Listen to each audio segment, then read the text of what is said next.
नमस्कार, मी उमेश कुमावत आणि न्यूज 18 लोकमतमध्ये आपलं स्वागत आहे। 2019च्या महासंग्राममध्ये आम्ही अनेक दिग्गजांना तुमच्यासमोर घेऊन येत असतो। आज जे व्यक्तिमत्व आपल्यासमोर आहे त्यांची तरुणांमध्ये प्रचंड क्रेज आहेत। ते आहेत साताऱ्याचे राष्ट्रवादी काँग्रेसचे उमेदवार उदयनराजे भोसले। उदयनजी, तुमचं न्यूज 18 लोकमतमध्ये स्वागत आहे। नमस्कार।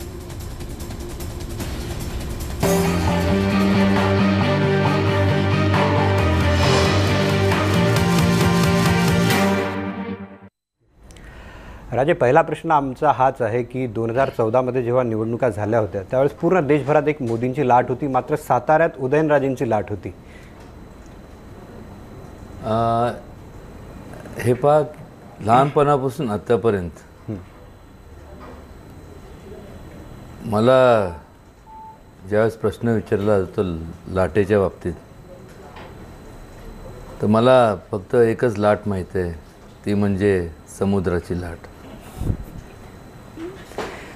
ती जी नाळ होती त्यावेळेस तुम्ही जितक्या मताधिक्यानं आलात, तर ती हवा अजूनही तशीच आहे का?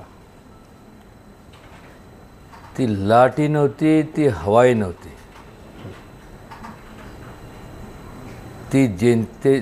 ती जनतेची सेवा केलेल्याची पोचपावती होती। ती तेव्हाही होती आणि आजही आहे। म्हणजे का आहे, तुम्हाला काय वाटतं, त्याच्या मागची कारणं काय आहेत? कारण की नेहमी मी जनतेत असतो, लोकांची कामं करत असतो।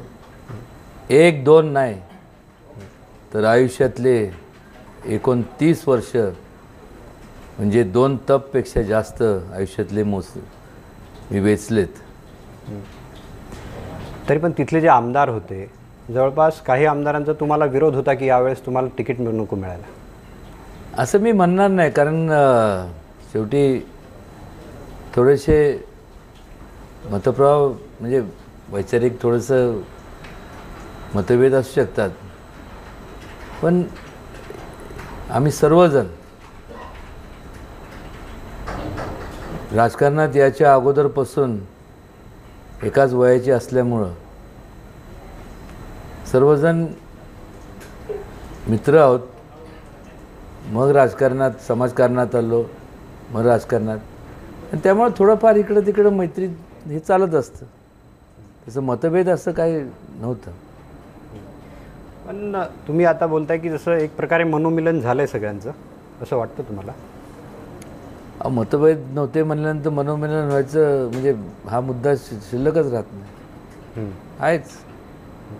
दुसरीकडे एक आपण बघतो की नरेंद्र पाटलांच्या मिसळ पार्टीला, म्हणजे एक ती मिसळ पार्टीच होणार, ते त्यांच्या वाढदिवसालाही जातात शिवेंद्रराजे।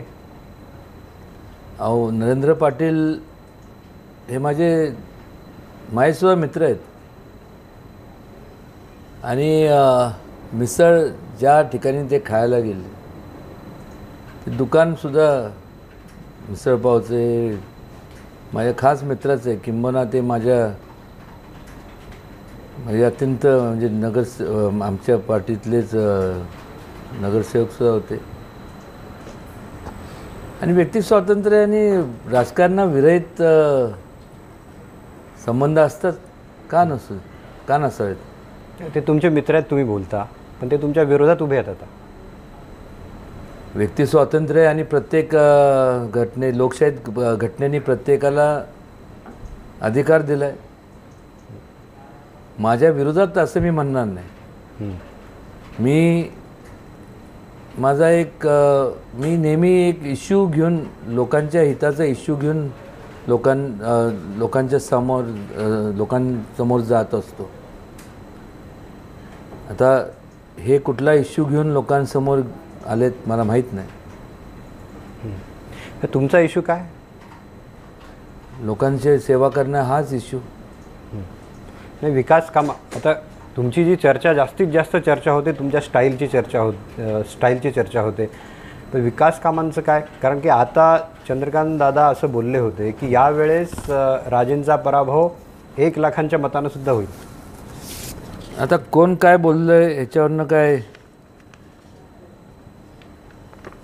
तुम्ही विकास कामं घेऊन आलात का? हो, एक सगळं तर दोन पाठ ठेवू शकत नाही. हां हां पण थोडक्यात सांगतो नुसतं. हां नाही सांगा. साधारण 17,296 कोटीचे कामं या 5 वर्षात मार्गी लावली. खंबाटकी टनल असेल 753 कोटी, सुरूर महाबळेश्वर रोड वाइडनिंग 70 कोटी, कागर शेंद्रे कागल 6 लेन 1800 कोटी, सातारा मेढा रोड 210 कोटी, कास धरणाची उंची वाढवणं 100 कोटी, NH national highway authority of India आणि MSRDCचे माध्यमातून 4,500 कोटीचे रस्त्याचे कामं चालू आहेत. रेल्वेचे डबलिंगचे आणि इलेक्ट्रिफिकेशनचे 3,500 कोटीचे कामं चालू आहेत. कराड चिपळूण म्हणजे सेंट्रल लाईन कोयना लाईनला जोडणारं 4,500 कोटीचे कामं चालू आहेत. इरिगेशन प्रोजेक्ट्स PMKSYच्या अंडर 1,410 कोटीचे कामं चालू आहेत. उरुमडी नाबार्डच्या माध्यमातून 453 कोटीचे कामं चालू आहेत. ही झाली साधारण हे संपूर्ण कामाची यादी जी थोडक्यात आपल्याला वाचून दाखवली. आता शेवटी निवडणुका आहेत आणि प्रचाराला आल्यानंतर मग काहीतरी बोललं पाहिजे. शेवटी लोक कामाची पोचपावती देतातच. माझं म्हणणं आहे की ह्या सर्वांना की निश्चितपणे आपण जरूर प्रचार करावा. आपल्या प्रत्येकाला अधिकार आहे आणि का नसावा, प्रचार हा केलाच पाहिजे. पण कारण नसताना नाक बदनामी म्हणजे दहशत हे करणं, दहशत बनवतात, हे करतात. त्यापेक्षा जे रास्त आहे ते तरी सांगा. एखादा बलात्कार होत असेल आणि जर मी बघत बसणाऱ्यापैकी मी नाही आहे. एखाद्या दुर्बळ व्यक्तीवरती जर अन्याय होत असेल तर मी बघणाऱ्यापैकी नाही आहे. त्यांना न्याय मिळवून द्यायचं काम मी करत असतो.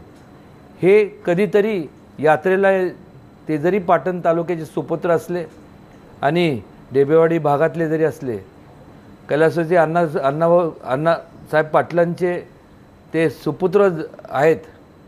ज्या अण्णासाहेब पाटलांचं आदर आम्ही सर्वजण करतात. पण हे यात्रा येतात. एका प्रकारे यात्रेकरू आहे. आणि कारण नसताना ज्यांनी त्यांनी तसं पाहायला गेलं तर मग शिवाजी महाराजांच्या नावाखाली आम्ही कधी मतं मागितले नाही. आम्ही कार्याच्या माध्यमातून आम्ही मतं लोकांसमोर गेलो. यांनी त्यांचं कार्य दाखवू द्या आणि निश्चितपणे लोकांसमोर यावं. तुम्ही आता दहशतीचे बोललात. मागे तुमचं एक स्टेटमेंट होतं, असं वक्तव्य होतं की साताऱ्यात माझी दहशत आहे. हो, दहशत आहेच, आदरयुक्त आहेत. ज्या वेळेस लोकांच्या विरोधात जर अन्याय होत असेल तर त्या ठिकाणी मी ठामपणे त्यांच्या पाठीशी उभं राहतो. याला दहशत जर म्हणत असेल कोण तर दहशत आहे. तुम्ही आता एवढी मोठी लिस्ट वाचून दाखवली, त्यात एकही इंडस्ट्रीचं नाव नाही आहे. इंडस्ट्री आज SEZ खंडाळा, लोणंद आणि शिरवळ ह्या भागात SEZ झोन जर निर्माण झाला, मल्टीनॅशनल आला आहे. पण आज ह्यांनी घेतलेले जे धोरणात ह्यांनी आजचे जे ज्यांना बहुमत दिलं, मन की बात ऐकून सर्व देशांनी ह्यांना बहुमत दिलं. ह्यांनी जे कोणाला विचारात न घेता जे अन्यायकारक आणि लोकांच्या हिताच्या विरोधात निर्णय घेतले, आज ते जे मोठे मल्टीनॅशनल जिथं लोक काम करत होते, आज तीच बेकार झाली. आणि हे असं करत असताना माझं एक प्रामाणिक एक कळकळ म्हणजे त्यांनी रोजगार नाही दिला याचा अर्थ तुम्ही नाही देणार असं नाही ना. आम्ही दिला पण आता बेकार झाली, त्याचं काय करणार.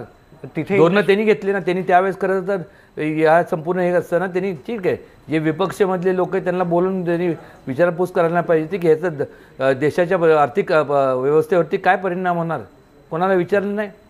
एका झटक्यात एका रातोरात झोपेतनं उठल्यासारखं नोटाबंदी लागू केली, GST हे ते सगळं ठप्प झालं.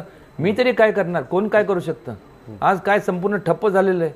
शेतकऱ्यांच्या कुठलेही धोरण चांगल्या पद्धतीने न राबवल्यामुळं एवढ्या मोठ्या प्रमाणावरती शेतकऱ्यांची आत्महत्या झाली. ह्याला काय म्हणायचं काय मला सांगा. राजे, तुम्ही मुख्यमंत्र्यांची स्तुती केली होती. स्तुती आहेच ना. नाही, स्तुती म्हणजे माझे चांगले मित्र आहेत हे मी म्हणतो. आणि आज मी नकार कुठं देतो. वैयक्तिक पातळीवर वैयक्तिक ह्याच्यात ते माझे मित्र आहेतच. पण आज मला सांगा, स्वातंत्र्य मिळाल्यानंतर एवढ्या अनेक आपण ह्या देशाने अनेक सत्ता पाहिल्यात, कधी ह्या पक्षाचे कधी त्या पक्षाचे. पण ह्या 5 वर्षामध्ये नेमकं काय घडलं, वेगळं घडलं. तर जो विचार स्वातंत्र्य ज्यावेळेस मिळाल्यानंतर गांधीजींनी पंचायत राजचा जो विचार दिला होता देशाला, ज्या विचारात जो दिला होता म्हणजे सत्तेचं विकेंद्रीकरणाचा, ज्याच्यामुळं ग्रामपंचायत, पंचायत समिती, जिल्हा परिषद, स्थानिक स्वराज्य संस्था ह्या नावारोपाला आल्या. आज ह्या 5 वर्षामध्ये संपूर्ण केंद्रीकरण झालं, सत्ता एकवटली गेली आणि आज नावापुरती लोकशाही राहिली आणि हुकुमशाहीच्या माध्यमातून आज कोणाचं काय शिल्लकच राहिलं नाही. त्याच भाजपने तुम्हाला ऑफर दिली होती, तुम्ही मुख्यमंत्र्यांना 2 वेळा भेटले होते. एक लक्षात घ्या बघा, ऑफर माझ्या काळात पाठी दिसते का फॉर सेल म्हणून. मी इश्यू बेस्ड काम करत असतो, लोकांच्या हिताचे प्रश्न घेऊन मी लोकांसमोर जात असतो. सत्ता त्यांची होती, मला तिथं जाऊन त्यांच्याकडनं काम लोकांचे करणं, कोणाची पण असेल जाणं भाग आहे.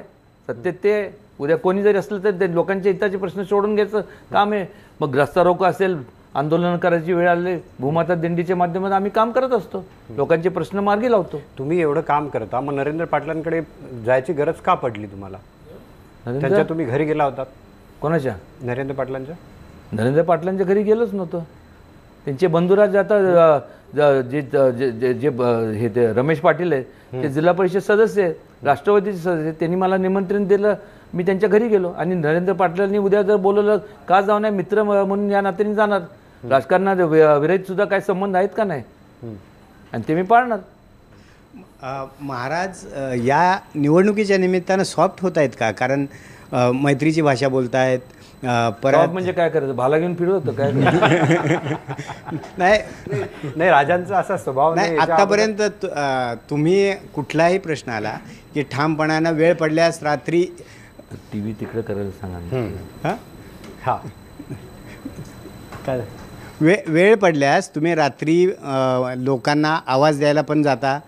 कधी रस्त्यावर दंगा घालायची वेळ आली तरी त्याला मागे पुढं कधी पाहत नाही. पण आत्ता जी भाषा चालली सगळी, अजित पवार तुमच्या अर्ज भरायला येत आहेत, निंबाळकर तुमचं कौतुक करतायत, का झाला आहे असा एवढा बदल? असं समजा मी परिपक्वच झालो. बदल काय झाला म्हणजे मी असंच होतो.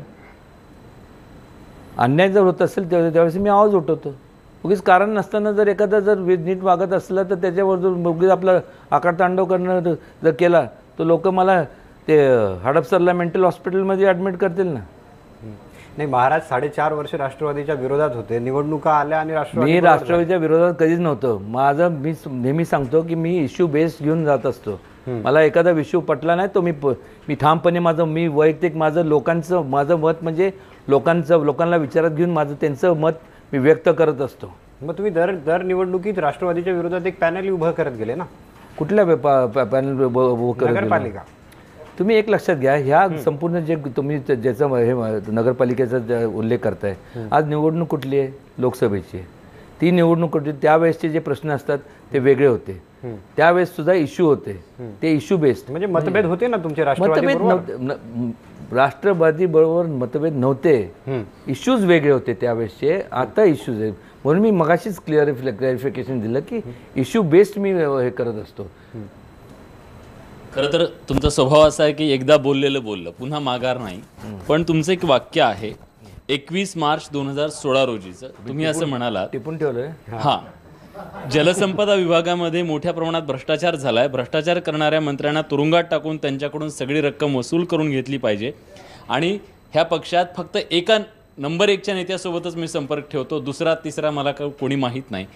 ह्या वाक्यावर तुम्ही आजही ठाम आहात? एक लक्षात घ्या, त्याची चौकशी नेमण्यात आली, बरोबर? तुम्ही आता एवढं टिपून ठेवलं म्हणजे सगळी टिप्पणी तुमच्याकडे असणार. चौकशी नेमण्यात आली, चौकशीचा अहवाल सादर करण्यात आला. मग ज्यांनी चौकशी केली, ज्यांनी चौकशीचा अहवाल, त्या लोकांना तुम्ही हा प्रश्न विचारला का? म्हणजे त्यांना पहिलं विचारा, मग मला विचारा. मग मी त्यांच्याकडनं उत्तर मिळाल्यानंतर मग मी उत्तर देऊ शकतो. मी आता काय, काल मुख्यमंत्र्यांना राजे आम्ही हा प्रश्न विचारला होता की सिंचन घोटाळ्यातले जे लोक आहेत त्यांच्यावर 4.5 वर्ष कारवाई का नाही झाली? तो त्यांना विचारलं होतं. हां, विचारला होता. तुम्ही बोललात ना त्यांना विचारा, आम्ही विचारला होता तो. मग त्यांना विचारलं तर त्यांनी प्रश्न, त्याचं उत्तर काय त्यांनी द्यावं. मी मुख्यमंत्री नाही, मला काय माहीत नाही त्याच्याबद्दल. ज्याच्याबद्दल मला काय गंधच नाही तर मी त्याचं उत्तर देऊ शकत नाही. पण आत्ता प्रश्न जो विचारला होता त्याच्याबद्दल तुम्ही काय बोलला नाही. फक्त एकाच नेत्याला मी महत्त्व देतो एनसीपीतल्या, इतरांना हे करत नाही. नाही, एक लक्षात घ्या हो, एका नेत्याला म्हणजे आता एकच आहे ना. सगळ्यात वयाने सगळ्यात ज्येष्ठ कोण आहेत? पवार साहेब. आज मला सांगा की संपूर्ण महाराष्ट्रातल्या प्रत्येक जिल्ह्यातल्या प्रत्येक तालुक्याची माहिती असणारा एकमेव आज कोण आता म्हणजे तर त्या पिढीतलं तर कोण आहे, तर पवारसाहेब आहे. शेतीच्याबद्दल असणारं ज्ञान जेवढं त्यांना आहे तेवढं कोणाला आहे का? म्हणजे ही वस्तुस्थिती आपण नाकारता येत नाही. त्यांचं एकंदरीत आजसुद्धा म्हणजे तरुणांना आपल्याला सुद्धा म्हणजे आश्चर्य वाटतं की एवढं त्यांचं आजसुद्धा एवढं काम करतात आणि त्यांचा आदर्श मी मानतो. नाही, दुसरे त्या पार्टीत अजित पवार आहेत, ते कधी तुमच्याकडे येत नव्हते, यावेळेस ते तुमच्या रॅलीतही सहभागी झाले. नेहमी येतात. तो फक्त प्रश्न एवढाच आहे की तुम्ही बघायला त्यावेळेस नसतं.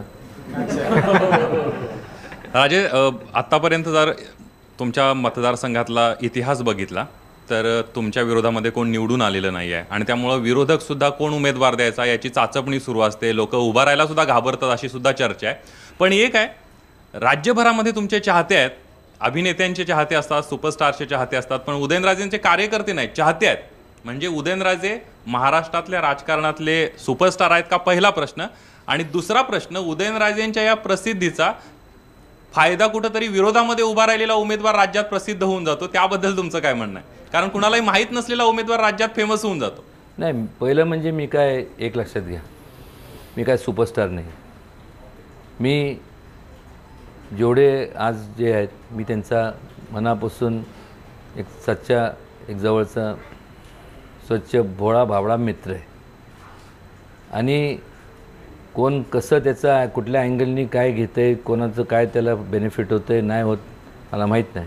पण निश्चितपणे वाईट कोणाला त्याचा परिणाम माझ्या ह्याच्यामुळं होत नाही एवढं मी सांगू शकतो. राजे, तुमच्याशी ही चर्चा चालू राहील. राजे, तुमच्या विरोधात जे लोक आंदोलन करतात त्या आंदोलनातच तुम्ही घुसखोरी करता, ही कोणती स्टाईल आहे? हो, खरं आहे. का नाही? समजा माझ्या विरोधात मोर्चा काढण्यात आला होता आणि जेव्हा मला कळालं मी आश्चर्यचकित झालो. मी म्हणलं माझ्या विरोधात त्यात मोर्चा? म्हणलं मी काय कुठं चुकलो? मी म्हणलं मग ठीक आहे, म्हणलं आपण सुद्धा त्याच्यात सहभागी व्हायचं. जर उदयनराजे ह्या व्यक्तीने जर अन्याय केला असेल तर त्याला शासन झालं पाहिजे. मला वाटतं ही जगाच्या देशात सोडून जगाच्या पाठीची पहिली केस असेल की ज्याच्या विरोधात मोर्चा काढला तोच त्या मोर्चात सहभागी होतो आणि मागणी करतोय की जर चुकलं असेल तर त्याला शासन करा म्हणून. मी स्वतःला शासन करा. आणि वाय नॉट या, ऑफकोर्स. न पुढे काय झालं मध्याचं? ते शिक्के हटले का? शिक्के काय झालंच नव्हतं. ह्या लोकांनी नुसतं एक लक्षात घ्या, माझं वय किती, 400 वर्षाचं आहे का, 500 वर्षाचं वाटतं का? मी कवळा वाटतं की नाही? मग आता ते पूर्वीपासून पिढ्यानपिढ्या महाराजांच्या पासूनचं ते देवस्थानचं आमचं काही संबंध नाही. ती जमीन त्यांच्याच मालकीची आहे, ते कसतात, हे करतात. फक्त जसं तुम्ही मगाशी म्हणाल ना की तुमच्या विरोधात जो फॉर्म भरतो त्याला एक पब्लिसिटी मिळते, हे पब्लिसिटी स्टंट्स आहेत. त्या लोकांना मी विचारलं, म्हणलं मावशी, म्हणलं दादा तुम्ही काय? तर म्हणलं आम्हाला काय माहीतच नाही. ते म्हणलं बसा गाडी, तिथं जायचं आपल्याला आणि हे करायचं. आणि ते तर लाईव्ह तिथं त्यांनी त्यावेळेस जेव्हा रेकॉर्डिंग झालं ते तुम्ही मागून घेऊ शकता, तुम्ही डिस्प्ले करू, म्हणजे तुम्ही डिस्प्ले म्हणण्यापेक्षा तुम्ही दाखवू शकता. माझा काही संबंध पण नाही. नाही, पण नेहमी तुम्ही एवढं सामाजिक काम करताय, लोकांच्या प्रश्नावर उतरत आहे, मग का बातम्या येतात की खंडणी मागितली राजेंनी, इंडस्ट्रीमधल्या केसेस झाल्या? हे बघा, एक लक्षात घ्या, त्या ठिकाणी जे SEZ झोन असतो त्या SEZ झोनचं काय, ज्यांच्या जमिनी गेल्या, त्या जमिनी ज्यांच्या गेल्या त्या लोकांना पहिलं प्राधान्य देण्यात यावं. ही SEZ झोनमधले जेव्हा ह्याची ती अट असते त्यातली. आणि मग स्पेशलाइज एखादं समजा कुठलं जर ते एका स्किल्ड काम असलं आणि तिथं जर तिथं त्या योग्यतेचं स्किल्ड कामगार नसेल तर मग तुम्ही देशातनं कुठेही आणा किंवा फॉरेनवरून आणा, नाही तर आउटर स्पेसवरून आणा, कुठून आणा, आम्हाला काय त्याच्याशी घेणं देणं आहे. पण ज्यांच्या जमिनी गेल्या त्यांना तुम्ही घेत नाही नोकरीवर, ते आणि त्यांच्याऐवजी तुम्ही बाहेरचे लोक घेताय, हा मोठा अन्याय आहे का नाही? तर मी त्या लोकांना त्या व्यक्तीला, त्या कारखानदारांना एवढं सांगितलं की ह्यांना केलं नाही तर माझ्यासारखं वाईट नाही. तुम्ही तिथं सह्या करताना तुम्ही बांधिलात. तर ज्या संबंधित लोकांनी माझ्यावर बोललं मी खंडणी मागली. खंडणी कशाला मागायची? काय संबंध आहे मला सांगा? मी काय एवढं काय चिंदी चोर वाटलं आहे? मी म्हणलं काय नकं करून जेवढं काय. मग तसं जर करायचं असतं तर मग कोणाला कळत न कळत बाकीचे जे लोक करतात जे कोण करत असतील, जे आता तुम्हाला माहिती आहे सगळीकडं काय चालतं आहे, त्यांनी त्या एवढं करण्यापेक्षा आणि जर लोकांची बाजू हीच जर जोपासलं जर हे हितासाठी जर हे प्रश्न उपस्थित केला नसता तर ते मी सरळ सांगितलं असतं ना त्या मालकाला की ठीक आहे बाबा, तुझा फायदा होत आहे ना, ह्यांना तू 20,000 देतो, तू त्यांना तुला 10,000 रुपये म्हणजे ते मिळतात आहे, चल एवढं मला पोच कर, सांगू शकलो असतं की नाही. Common sense, Y is it not common आहे? काय संबंध आहे पैसे मागायचा? मी तत्वाशी माझी बांधिलकी तत्वाशी आणि जनतेशी आहे. तर टोल नाक्यावरून 2 राजे भांडण करतात, ते कितपत योग्य आहे? टोल नाके हे माझ्या मतदारसंघातले, तिथं लोकांचे संपूर्ण जे त्या भागातले लोकच कामाला ते टोल नाके आहे रिलायन्सचे. माझं नाव काय उदयनराजे अंबानी नाही आहे, मेहरबानी करा, माझं नाव उदयनराजे भोसले. त्या ठिकाणी कारण असताना काय लोक तिथं आले आणि त्यांनी तिथं काहीतरी थोडंसं दंगाबिंगा करायचा प्रयत्न, त्याच्यावरनं गैरसमज झाला, एवढंच तो होता. तो विषय संपलेला मिटला तो. महाराज, आपल्या मतदारसंघामध्ये सर्वाधिक तरुण देशाची सेवा करण्यासाठी सैन्यामध्ये आणि पोलिसात जातात. हो. हुतात्मा होणाऱ्यांची संख्या पण सर्वाधिक आहे साताऱ्यामध्ये. शूरता वीरता ही आपल्या छत्रपतींच्या वारसा हक्काने आलेली आहे साताऱ्यामध्ये. आत्तापर्यंत आपण सैनिकांसाठी, माजी सैनिकांसाठी काय केलं आहे का आणि भविष्यात काय करणार आहात का? आम्ही नगरपालिकेच्या हद्दीत आम्ही निर्णय घेतले, अनेक निर्णय घेतले. आम्ही त्यांना संपूर्ण जे काही टॅक्स बेक्स सगळं माफ केलं. म्युन्सिपल टॅक्स हे ते आम्ही घेत नाही. त्यांच्यासाठी त्यांच्या संपूर्ण जे काय म्हणून सवलती, स्पेशल सवलती सगळ्या त्यांना दिलेल्या आहेत. तसं आम्ही त्याचं ठराव पण नगरपालिकेचं मागच केलेलं आहे. आणि भविष्यकाळातसुद्धा त्यांना जे लागेल ती मदत आम्ही करत आहोत. कर्नल आर डी निकमचे जे आहेत, ज्यांनी जे सैनिक बँक जी साताऱ्यात उभी केली, त्यांचे चिरंजीव उदाजीराव निकम हे माझे चांगले मित्र. आम्ही त्यांच्यावरती त्यांच्या माध्यमातून चर्चा करून आम्ही सारखे त्यांना जे सहकार्य लागतं सैनिकांकरता, सैनिक वेलफेअर करता, जे ते सारखंच कायमस्वरूपी आमचं त्यांचं सहकार्य असतंच. राजे, तुम्ही जेव्हा कामांबद्दलची यादी वाचून दाखवली, 17,000 कोटींची कामं सातारा लोकसभा मतदारसंघात कशी झाली हे सांगितली. ही कामं भाजप सरकारने केली की उदयनराजे भोसलेंनी केली? कामं काय वापप येत होते चालत, त्यासाठी तिथे जाऊन ते पाठपुरावा करायला लागतो. हायवेची जी कामं सांगितली तुम्ही, एक लक्षात घ्या, थोडं तुम्ही बारकाईने विचार करा ना, की सरकार कोणाचं जरी असलं तरी कोणाचं सरकार आहे? सरकार म्हणजे काय? शासन म्हणजे काय? चला, शासन म्हणजे काय? शासन म्हणजे लोक, समाज म्हणजे शासन. जनतेचे तुम्ही राजे आहात, तुम्ही शासनात. तुम्हाला सर्वांना एकाच वेळेस तुम्ही सभागृहात तुम्ही जाऊ शकत नाही, म्हणून तुम्ही आमच्यासारखे लोकप्रतिनिधी तुम्ही निवडून देता, आमदार म्हणून राज्य पातळीवरती आणि खासदार म्हणून केंद्राच्या ठिकाणी. म्हणजे थोडक्यात तुम्ही तुमचे जे कामं असतात ती यादी तुम्ही आमच्याकडे देता की आम्हाला हे तुमच्याकडनं अपेक्षित आहे, आणि ती यादी घेऊन त्या हिशोबाने आम्ही त्याचा पाठपुरावा करतो आणि ती मार्गी लावतो. त्या ठिकाणी समजा जर मी मार्गी लावले, मला जर ते मार्गी लावले नसते तर हे कामं पूर्ण झाली नसती. तुम्ही किती वेळा संसदेत गेलात आणि किती वेळा प्रश्न उपस्थित मी किती वेळा गेलं म्हणण्यापेक्षा आज मला सांगा, तिथं आज जे एवढं मोठ्या प्रमाणावरती ज्या बहुमत ज्यांना दिलं त्यांनी ज्या पद्धतीने तिथं चर्चाच होत नाही. खरं वास्तविक मी त्याच मुद्दा, हा तर सगळ्यात महत्त्वाचा मुद्दा आहे. तुम्ही जो आता प्रश्न निर्माण केला ना, कोणाचा आवाजच ठेवला नाही. आज त्या ठिकाणी जे संपूर्ण तिथं जे चालतं ह्यांचं संपूर्ण अगोदरच ठरलं असतं सगळं काय करायचं काय नाही. आणि त्यामुळं संपूर्ण जे नोटाबंदीमुळं किंवा ते GST, त्यानंतर तुमचं रेरा आणि ह्याच्यामुळं आणि जेवढ्या आत्महत्या ह्या ठिकाणी येऊन ह्या लोकांचं संपूर्ण विस्कळीतपणा झालेला विस्कळीतपणा ते सावरता जेवढा वेळ जातो. आणि खऱ्या अर्थाने सांगतो, ह्या लोकांची एवढा संपूर्ण जे काय सगळे जे बाकीचे जे सत्तेत नाही, ह्या सगळ्यांनी खरं तर ह्या लोकांना ते सत्ताधारी जे लोक आहेत यांनी विश्वासात घेऊन ह्या संपूर्ण देशाच्या परिस्थिती आर्थिक परिस्थितीवर काय म्हणजे परिणाम होईल ह्याचं थोडं साधक बदक चर्चा करायला पाहिजे. निर्णय तुम्ही काय तुम्हाला जे वाटलं ते निदान ॲटलिस्ट तुम्ही त्यांना बोलून घेऊन चर्चा करायला हवी होती. आज काय झालं, काय परिस्थिती आहे मला सांगा. आज सगळं ठप्प झालं आहे, काय करायचं मला सांगा. आज ही रशियामध्ये जी परिस्थिती होती ते 30,000 आज इंडियामध्ये निर्माण झाली. तिथल्या लोकांनी असंच केलं केंद्रीकरण केलं आणि सगळ्यात जगातले सगळ्यात श्रीमंत कोण असतील लोक तर सगळे रशियाचे आहेत, सगळे ट्रिलियनियर, सगळे मॉन्टी कार्लोला जाऊन बघा तुम्ही, तुमचे वेबसाईट जे असते त्याच्यात बघा. आणि आज काय चाललं आहे? आज मला सांगा, ह्यांचे जवळचे लोक जे अदानी अंबानी जे आहेत त्यांच्या खात्यावरती त्यांचे बँक अकाउंट एवढे मोठे झालेत. तुम्ही देशाची राष्ट्राची संपत्ती विकण्याचा अधिकार दिला कोणी तुम्हाला? लोकांनी दिला. आज त्यांची संपत्ती एवढी झाली की देशाचं जेवढं बजेट आहे तेवढं त्या बजेटपेक्षा ह्यांची संपत्ती झाली आहे. का? शासन म्हणून लोकांनी तुम्हाला खासदार म्हणून निवडून दिलं ना, तुम्ही मंत्री झाला, पंतप्रधान झाला, ठीक आहे. तुम्ही तुमच्या ताब्यात तुमची बॉडी फॉर्म करून एक ऑटोनॉम हे करायला पाहिजे. आणि एक मिनिट थांबा जरा, त्यातनं तुम्ही हे केलं असतं. मीडिएटर ह्या मध्यस्थी लोकांकडे जेवढे पैसे आहेत तेवढे जर पैसे आहेत त्याच्या माध्यमातून काय झालं असतं माहिती आहे का? काय झालं असतं? फ्री एज्युकेशन मिळालं असतं लोकांना, फ्री मेडिकल एड जे आज त्याच्या मेडिकल एडच्या मिळत म्हणजे त्या लोकांना परवडत नाही, त्यामुळं किती लोक मृत्युमुखी जातात.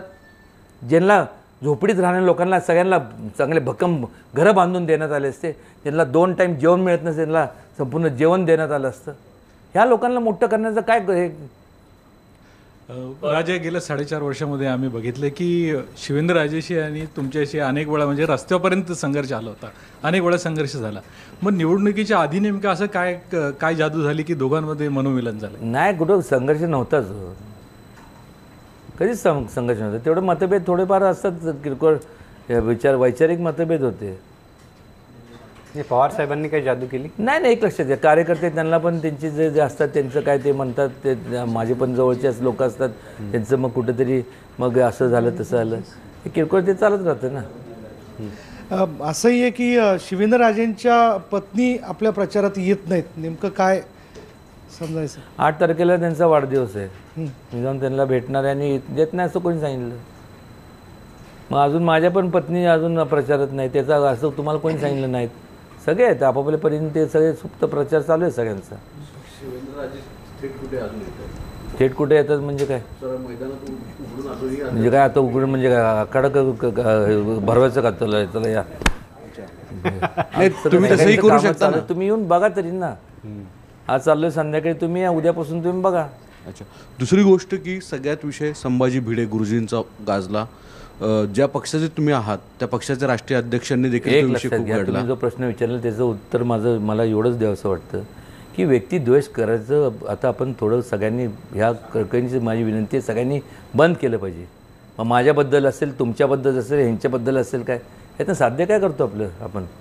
जो व्यक्ती एका टायमाला, मी तर देव नाही, तुम्ही नाही, आपण आपल्यापैकी कोण देव इथं नाही आहे.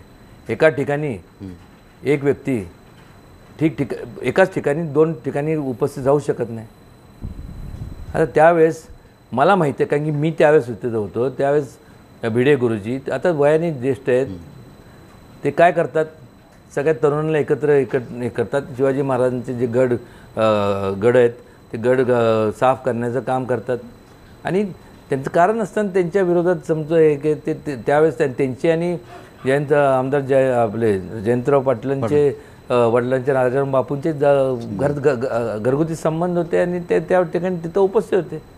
म्हणजे कुठंही कोणाचं हे त्याला जोडून काय करणं, बुद्धिभेद करणं, त्याला अर्थ नाही जात ना. नाही, पण हे बुद्धिभेद करते कोण? कारण की सरळ बुद्धिभेद करून होऊ नये. आता करते कोण आता मला काय माहिती नाही. उघडे ना, आपल्या पक्षातलेच अध्यक्ष थेट भूमिका मांडतात यावर. हे बघा, मला एक लक्षात घ्या, कोण का करते, कशा करते, ह्या तपशिलात जर जाण्यापेक्षा माझं म्हणणं काय, आज जग एवढ्या 21व्या एकतर आपण 21व्या शतकाच्या बद्दल आपण वल्गना करतो की एवढ्या मोठ्या प्रमाणात स्पर्धा वाढलेली आहे. ह्या एवढ्या हायटेक युगामध्ये आपल्याला टिकायचं आहे. कसं टिकणार? तुम्ही जर ह्या संकुचित विचार जर मांडत गेला आणि ह्याचं झालं, इथंच वरपट आपण पडलो तर प्रगती कशी होणार आहे आणि आपण महासत्तेकडं दिशेने वाटचाल कशी करणार? आणि कुठेतरी सगळ्यांनी विचार केला पाहिजे ना. कोण ह्या पक्षाचं, कोणी कुठल्या पक्षाचं असते, एक व्यापकता विचारात अन्न येणं गरजेचं आहे. देशाच्या विचाराची विचार केला पाहिजे. एक हा प्रश्न घेऊया आपण, कारण आपली राजे, तरुणांमध्ये तुमची प्रचंड क्रेज आहे. म्हणजे मी अगोदरही बोललो होतो की 2014मध्ये मोदी लाट होती, पण लाखांच्या मताने निवडून तुम्ही आले होते. त्याचं रहस्य काय? काय लोक प्रेम करतात, प्रेम ह्याच्याकरता करतात कारण की त्यांच्या अडीअडचणीला धावून जातो. त्यांनी केवळ त्यांची कामं तर करतो, विकास कामं तर करणं हे माझं कर्तव्य आहे, प्रत्येक लोकप्रतिनिधीचं कर्तव्य आहे. पण त्याच्या पलीकडं त्यांचे वैयक्तिक काय अडीअडचणी असतात ते सोडवतो. आणि प्रामुख्याने जर मला जर कधी कधी लोक विचारतात, आज समजा तुम्हाला विचारलं की तुमच्या कुटुंबात किती लोक आहेत, तर तुम्ही मी विचारतोय तुम्ही 3. मला तुम्ही तो प्रश्न मला तुम्ही विचारा. तुमच्या कुटुंबात, आपल्या कुटुंबात किती लोक आहात? मला माहीत नाही, कारण की माझं कुटुंब हे माझ्या कुटुंबापुरतं मर्यादित नसून संपूर्ण जे लोक माझ्यावरती आहेत ते संपूर्ण माझं एक फॅमिली म्हणून त्यांच्याकडे बघतो, म्हणून ते एवढं प्रेम करतात. नाही, मी युवकांबद्दल विचारलं होतं. तुमची एक स्टाईलही आहे, त्या स्टाईलमुळे तुमचे लोक तेवढं पाहिजेच ना. मग मला सांगायचं हे मी सांगतो हे टॉलिवूड म्हणजे टॅमिल बिमिल तिकडं असं टॉलिवूड, हे बॉलिवूड, हॉलिवूड. ह्या ठिकाणी यांना 10 वेळ नसतं असं असं करून ते कॅमेऱ्याचं हे कॅमेरा काय ते ॲक्शन हे ते काय जे असतं ते काय ते म्हणतात क्लॅप ॲक्शन हे ते मग cut beat. This is Bollywood. इथं no action, no retake, only एकच टेकमध्ये सगळं असतं. तर सगळ्यात बेस्ट इज बॉलिवूड ना. मग तेवढं थोडंसं जरा ते लोकांना आवडतं. ही ॲक्शन कुठून आली? हे ॲक्शन म्हणजे आजपर्यंत मी कधी कोणाचं वाईट केलं नाही, सगळ्यांची सेवा केली आणि कधी चुकून नाही ह्याचं आठवण देण्याकरता मी नेहमी सांगत असतं स्टाईल इज स्टाईल. राजे, स्टाईल म्हटल्यानंतर असं जाणवतं पूर्णपणे की तुम्ही चित्रपटांचे चाहते आहात. चित्रपट बघण्यासाठी केव्हा वेळ काढता आणि तुमचा आवडता अभिनेता कोण, आवडता सिनेमा कोणता? मी तुम्हाला सांगितलं ना की सगळे जेव्हा ब्रह्ममुहूर्त असतो ना तो सगळ्यात चांगला मुहूर्त असतो. 3 नंतर, रात्री 2 नंतर, 2 ते 4:30 सगळे झोपलेले असतात. त्यावेळेस सगळे क्वालिटीचे लोक आपल्याला मिळतात, तज्ज्ञ मंडळी. तेव्हा नॅशनल आणि इंटरनॅशनल लेवलच्या चर्चा होतात. त्यावेळेस संपूर्ण मल्टिप्लेक्सचे दरवाजे उघडतात आणि मग त्या स्क्रीनवरती सगळे पिक्चर पाहायला जी मजा आहे ती वेगळी. तुम्ही रात्री पिक्चर बघता? रात्री तर पहाटे 2 ते 2:30, 4, 4:30.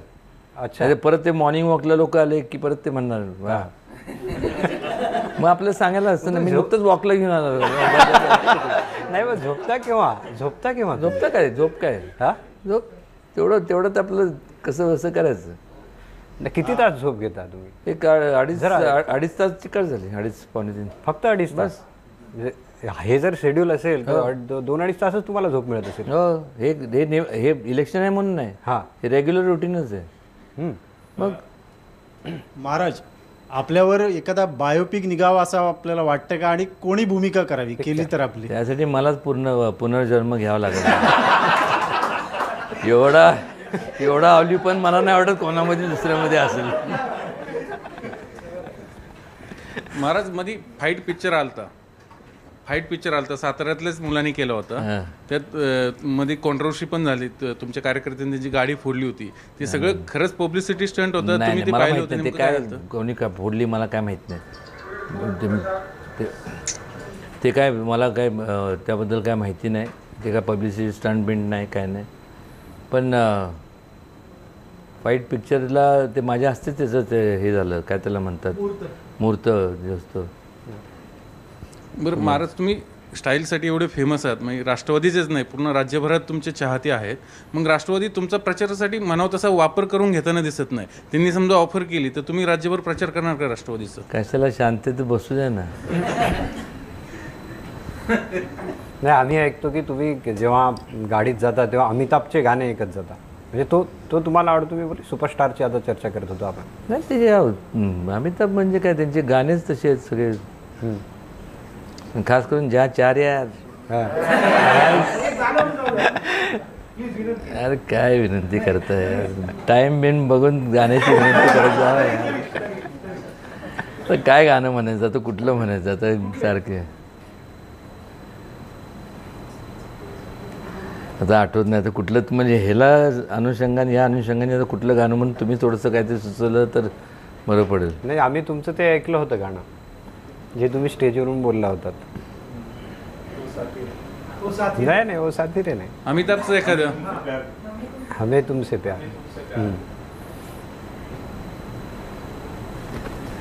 ते झालं तर ते आता काय ते आम्ही मगाशी त्या चॅनलवरती होतं. डायलॉग खूप छान होता. Dialogue चं काय? हा, कोणता डायलॉग तू? हा, ते कसं आहे की एकतर रग कधी येते ज्यावेळेस आपण मॉरली करेक्ट असतो त्यावेळेस, आणि जर मॉरली करेक्ट नसतं तर मग मी आपली खुदकी असं काहीतरी आलं असतं. रग आहे का? कारण की मग आत्मविश्वास आहे. आत्मविश्वास कधी असतो? यावेळेस आपण कधी चुकलेलं नाही, आपण कधी वाईट काय केलं नाही, कोणाचं चितलेलं नाही किंवा कुठल्या प्रकारचं काय वाईट केलेलं नाही. त्यावेळेस एखादा स्वातंत्र्य सैनिक किती जरी असला, कधी कसं जरी असला, गरीब जरी असला, तरी आपण त्यासमोर नतमस्तक का होतो की आपण नजरेत डोळे घालून बघू शकत नाही, कितीही तुम्ही श्रीमंत असाल. आणि त्यामुळं तेवढं ताट मानेने मी बोलू शकतो. आणि म्हणून सांगतो की एक बार जो मैंने कमिटमेंट कर दी तो मैं अपनी खुद की भी नहीं सुनता. ही कमिटमेंट कोणासाठी आहे? ही कमिटमेंट जनतेच्या प्रती माझी आहे आणि ती कायम राहणार. जोपर्यंत मी ह्या पृथ्वी तळावर आहे. आणि तुम्ही काळजी करू नका, सगळे विचार किती दिवस राहणार. मी 100 नाही, त्याला काय म्हणतात, तुम्ही सगळे मॉर्टल्स आहात, मी इमॉर्टल आहे. नाही, आम्ही ऐकलंय की म्हणजे साताऱ्यात कुठे तणावाचं वातावरण जरी निर्माण झालं तरी पोलीस तुम्हाला बोलवतात. आता काय करायचं, लोकांचा एवढा विश्वास आहे ना, तर तेवढं करायला लागतं. मग त्यामुळे मी नेहमी सांगत असतो, सगळे म्हणतात काय, सगळे मित्र म्हणतात आता सगळे तिथले स्थानिक आणि इकडचे काय जोरात काम आहे, खासदार झालं, मेंबर पार्लमेंट. म्हणलं मेंबर पार्लमेंट नाही, MP म्हणजे मिलिटरी पोलीस आहे, मिलिटरी पोलीस म्हणून सगळे बोलवतात. कारण की लोकांची गाडी अडचणीला मीच तिथं असतो आणि ते राहतात बाजूला, केसेस होतात माझ्यावर. महाराज, साताऱ्यातला तुमचा जो 7 खुर्च्यांचा किस्सा खूप गाजला होता. 7 खुर्च्या एकमेकांवर ठेवण्याचा किस्सा. नेमकं काय किस्सा झाला तेवढा? किस्सा असा होता की सगळ्यांचं एवढं प्रेम होतं, ओढाताण झाली होती आणि सगळ्यांचं एवढं प्रेम अजूनही आहे सगळ्यांचं. आणि माझंसुद्धा त्यांच्यावरती भरपूर प्रेम आहे आणि त्यात काय बदल होणार नाही. सगळ्यांचं प्रति आदर आहे, सगळ्यांना मी मानतो. आणि त्यामुळं एका कुठच्या कोणाच्या ह्याच्यात बसण्यापेक्षा सगळ्यांना जवळ घेऊन बसलेलं केव्हाही चांगलं असतं. तेवढंच. महाराज, थोडं पुन्हा एकदा लोकसभा आणि याच्याकडे जाऊया, कारण इलेक्शन आहे. जाऊ, तुम्ही जाणारच ना. असं आहे की तुमच्याच राष्ट्रवादीच्या तुमच्याच खासदार असलेल्या सुप्रियाताई सुळे सगळ्यात जास्त प्रश्न विचारणाऱ्या आणि सर्वोत्तम खासदार म्हणून त्यांना पुरस्कार मिळतो. आणि त्याच वेळेला त्याच पक्षाचे तुम्ही लोकसभेत प्रश्नोत्तराच्या तासात सुद्धा एकही प्रश्न विचारत नाही. तर हे महाराष्ट्रातल्या जनतेला असं वाटतं की आपले महाराज आहेत, महाराजांनी प्रश्न विचारले पाहिजेत प्रश्नोत्तराच्या तासात. तरी एक लक्षात घ्या, प्रश्न त्या विचारतात, त्यांना पुरस्कार मिळाला, आम्हाला सगळ्या राष्ट्रवादीला सगळ्यांना आनंद झाला. पण मात्र एक लक्षात घ्या की आज जी परिस्थिती आहे देशावरची, जे संपूर्ण जे एक प्रकारची जी परिस्थिती आहे, काय करायचं काय मला सांगा. हे खरोखर एवढी गंभीर परिस्थिती आहे आणि तुम्ही सर्वजण म्हणजे मीडिया हा लोकशाहीचा 4था स्तंभ आहे. म्हणजे आम्ही काय ह्या 4 भिंतीपुरतं माझं मी मत व्यक्त पोचवण्याचं काम तुमच्या सर्वांचं, इलेक्ट्रॉनिक मीडिया असेल, प्रिंट किंवा तुमचं सोशल बिशल जे काय असेल मीडिया असेल.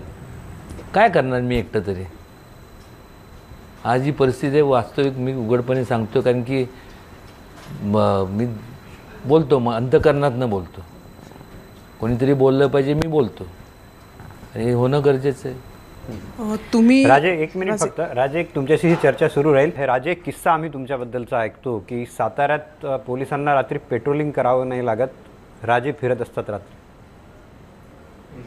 काय सत्य आहे त्यातलं? हो, कारण की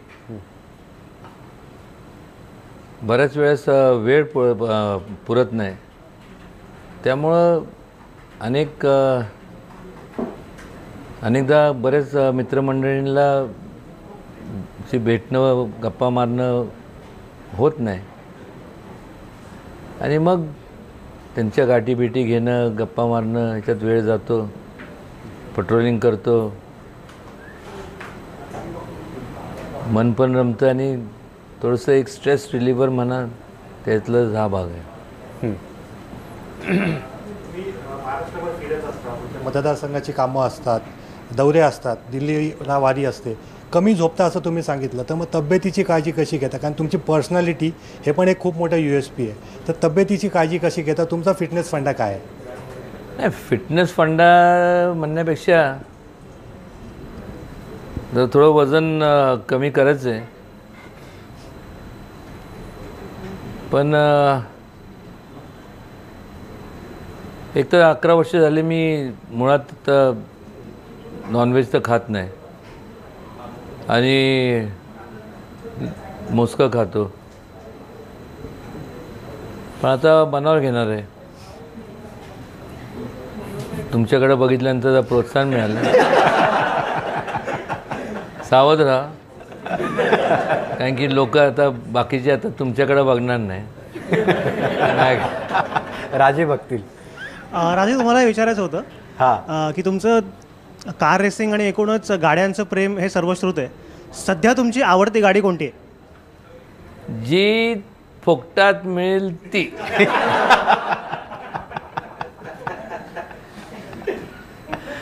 कार रेसिंग अजूनही करता तू?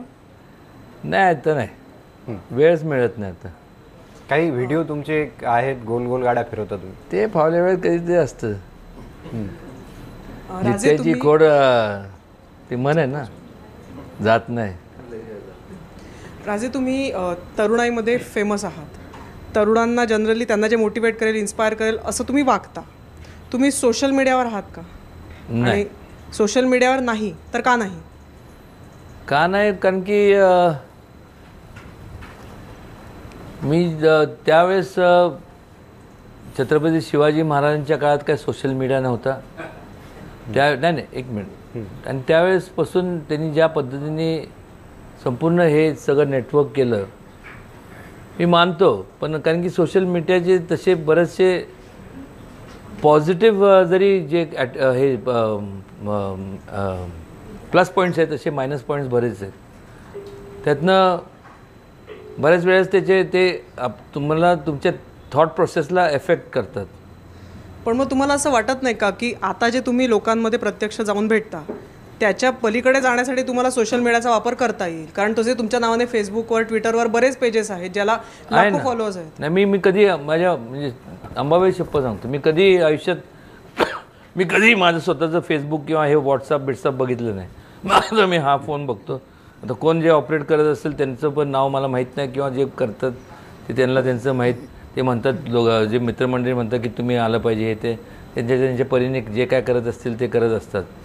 पण ग्राउंड रिॲलिटी तुम्हाला मी त्यामुळे सांगतो की मी लोकांमध्ये एवढं सगळं एकरूप झालेलं आहे की त्यांचे जे काय अडीअडचणी आहेत, म्हणजे जे आपण म्हणतो ना की आता व्हॉट्सअपवरनं काय करणार, आता जेवढा वेळ लोक व्हॉट्सअपवरती याच्यात घालवतात त्यापेक्षा मी तेवढ्या वेळात मी माझ्या मित्राला प्रत्यक्ष जाऊन भेटणं मी जास्त पसंत करतो.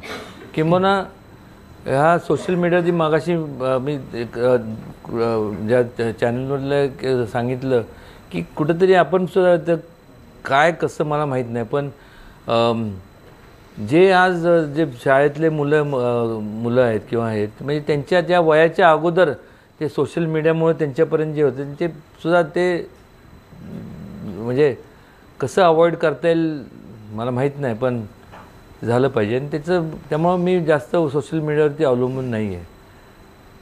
तुम्ही मुलांबद्दल एवढं बोलता आणि तुमचं एक वादग्रस्त वक्तव्य नेहमी आलं होतं की मुलांनी मुलींकडे बघू नये का, ते काय वक्तव्य होतं? को एज्युकेशन शाळा म्हणल्यानंतर आता कॉलेज समोर आल्यानंतर एका क्लासमध्ये बघणार ना, तर काय डोळे बंद करून बसणार का? पण त्यात विकृती नसावी, पवर्टेडनेस नसावं, हेच ते मी म्हणलं. त्यांनी बरोबर तेवढं गाळलं आणि बाकी ते पवर्टेडनेस आणि हे नसावं ते बाजूला केलं आणि तेवढंच ते फक्त दाखवलं. म्हणजे तुमच्या वक्तव्याचा विपर्यास झाला असं? हो, मग बरोबरच आहे ना. तुमचं असं काही म्हणणं नव्हतं? म्हणणं नव्हतं म्हणजे नाहीच आहे. आणि आजपर्यंत जे लोक कुठल्याही मुलीला विचारा किंवा महिलाला आज जे सुरक्षित आहे ते उदयनराजेमुळंच आहेत. काही मी कुठलेही असं अन्याय आणि असं छेडछाड सहन करून घेत नाही, कोणी असू दे. महाराज, तुम्ही तुमच्या ॲफिडेव्हिटमध्ये म्हटलं आहे की तुम्ही बिटकॉईनमध्ये गुंतवणूक केली आहे. कुठलं बिटकॉईन मला माहितीच नाही. बिटकॉईन कोणी म्हणलं? तुमच्या ॲफिडेव्हिटमध्येच म्हटलं आहे तुम्ही. आणि बिटकॉईन केंद्र सरकारनं बॅन केलं आहे. ॲफिडेव्हिटमध्ये? हो. नाही, मी दाखवतो नंतर तुम्हाला. बिटकॉईन तुम्हाला कराटेची खूप आवड आहे असं, तुम्ही कराटे पण शिकलं. ते झालं, जमाना झाला, आता कराटेची आवड आहे सगळं. लोकांची सेवा करत करत आणि एका मुठीत वीट फोडण्याची बॉक्सिंगची प्रॅक्टिस सुद्धा तुम्ही केली असेल. झालं ना. आता काय किती, आता काय फोडायचं काय आता. म्हणून सांगतोय आता जाताना मी काय करणार आहे माहिती आहे का, ते माथाडी म्हणून हे जे मला वेगळं करायचं हे चाललंय. त्यामुळं आता पुन्हा आता जाताना वाशीला जे आता तिथं मी फॉर्म भरणार आहे आणि मी माथाडीचा जो बॅज आहे तो आता घेणार आहे. म्हणजे लोकांना कळायला पाहिजे, कारण की I believe in dignity of labour.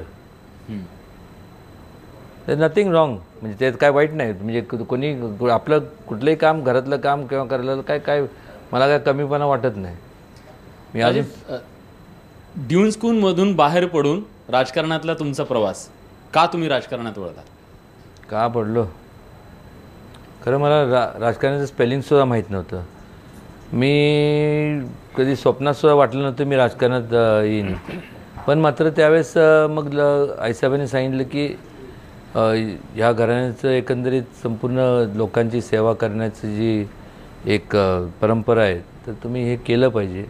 आणि त्यामुळं खऱ्या अर्थाने लोक आणि अजूनसुद्धा मी सोशल वर्कच करत असतो, राजकारण कधी करत नाही बेसिकली. आणि राजकारणात म्हणजे हे जे पदं आहेत, आमदारकी किंवा खासदारकी, ह्याचं एवढा करता, कारण की त्याला या समाजकारणाला त्याची ह्या पदाची जोड मिळाली तर अधिक आपलं त्या वेगाने लोकांची कामं मार्गी लावू शकतो, एवढंच.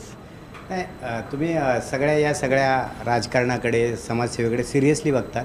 पण कोयना जो परिसर आहे जिथं पुनर्वसन झालं नाही अनेक वर्ष तिथल्या लोकांचं, तुम्ही यात लक्ष घातलं नसल्यामुळे हे झालं का? नाही, एक लक्षात घ्या. कोयनेत तुम्हाला एक लक्षात घ्या की कोयनेचं ज्यावेळेस मी कृष्णा खोरेचं उपाध्यक्ष झालो त्यावेळेस कोयनेचं पुनर्वसनाचा कटू अनुभव लक्षात घेता इतर 2 वर्ष कृष्णा खोरेच्या महामंडळाला स्थापना होऊनसुद्धा कामाला सुरुवात झाली नव्हती.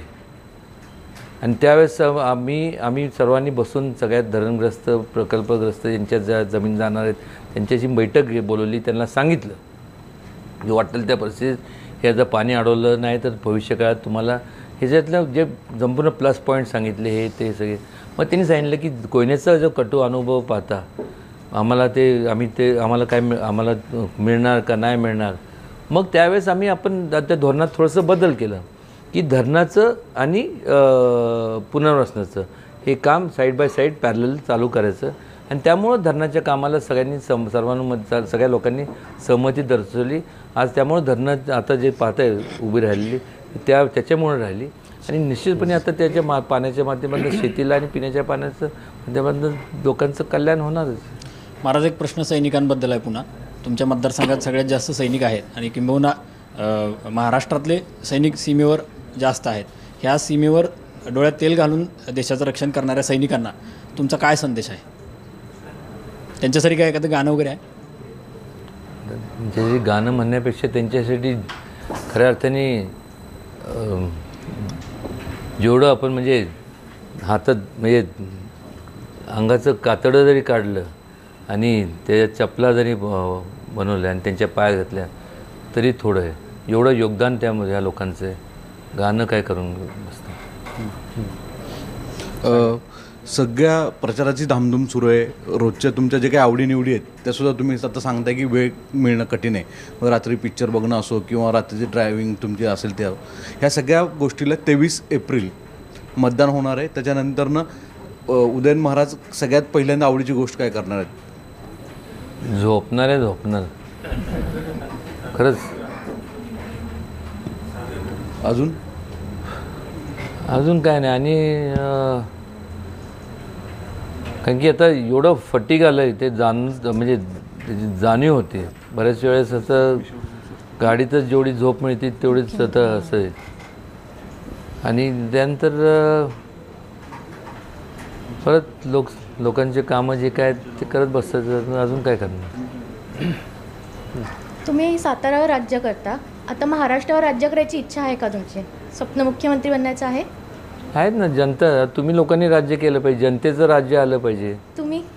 तुमचं राज्य नाही विकास कामं फक्त साताऱ्यापुरते की सगळ्यांसाठी? एक लक्षात घ्या, माझं म्हणणं काय, मी मगाशी आता ब्रेकमध्ये येतं तुम्ही आपण मागं बसला होता त्यावेळेस मी यांच्याशी पण मी तेच सांगत होतो, राज्य परिवर्तन होणार, सत्तांतर शिवाय गत्यंतर नाही, परिवर्तन हे होणार. आणि परिवर्तन झाल्यानंतर जे लोक सत्तेत येणार, आता जे संपूर्ण राष्ट्रवादी काँग्रेस आणि मित्रपक्ष जे आहेत जे सत्तेवर आल्यानंतर तुमच्या लोकांचा अंकुश त्यांच्यावरती असलाच पाहिजे. आणि त्यांच्या माध्यमातून सर्व लोकांची जी लोकहिताची जनतेची कामं करून घ्यायचं काम तुम्ही जनता, तुम्हीच लोकशाहीतले राजे तुम्हीच करणार. म्हणजेच जनतेचं खऱ्या अर्थाने जनतेचं शासन येणार. जनतेला आणि सातारकरांना वाटतं की तुम्ही मुख्यमंत्री व्हावं तो वाटतं, ठीक आहे. जशी काय माझं काय म्हणजे आपली भावना चांगली आहे. महाराज, शेवटचा प्रश्न छत्रपतींच्या नावावर अनेक जण राजकीय दुकानदारी करतात, अनेकांनी पक्ष काढले, संघटना काढल्या, पण तुम्ही तर थेट वंशज आहात छत्रपतींचे. मग तुम्ही स्वतः या सगळ्या फोर्सला जे महाराजांचे भक्त आहेत ते त्यांना कुठंतरी एका संघटनामध्ये का नाही बांधत? एक लक्षात घ्या की छत्रपती शिवाजी महाराज म्हणजे एक युगपुरुष होते. एका आयुष्यात एवढं सगळं उभं करणं आणि एवढं सगळं म्हणजे शक्य नाही, म्हणजे नॉट पॉसिबल. देव माणूस. आणि त्यामुळं ते आम्ही जरी त्यांच्या कुटुंबात जन्माला जरी आलो असलो तर ते सर्वांचे होते. आमचाच केवळ अधिकार त्यांच्यावर नाही, सगळ्यांचाच अधिकार आहे. आणि केवळ मला एवढंच या प्रसंगी सांगावंसं वाटते की जे जे त्यांचं नाव घेतात आहे त्यांनी त्यांचे विचार, महाराजांचे विचार आहेत ते विचार सगळ्यांना मान्य आहे, सगळ्यांना ते दैवत म्हणून मान्य आहे. पण जर त्यांचे विचार आचरणात आणले असते तर खऱ्या अर्थाने मागच स्वराज्याची त्यांची जी संकल्पना ही पूर्ण झाली असते. महाराज, एक जाता जाता आम्ही किती वेळेस एक विनंती ठेवतोय आपल्यासमोर, ती म्हणजे आपल्या गाण्याची. तर जाता जाता एक गाणं आपल्याकडे. तर कुठलं गाणं गायचं? हमें तुमसे प्यार कितना. हमें तुमसे प्यार नको, थांबायचं. हां.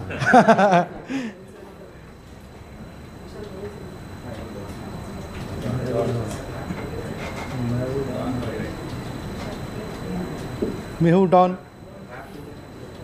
पेड़ों पे लिख दूं नाम तेरा, फूलों पे लिख दूं नाम तेरा, और तुम्हारे नाम के साथ जो जोड़ दूं नाम मेरा. हे तुमच्याकरता असंच मैत्रीचे संबंध असावेत, असंच आपल्या सगळ्यांची कृपादृष्टी असावी, एवढंच प्रेम राहावं, एवढीच ईश्वरचरणी प्रार्थना करतो.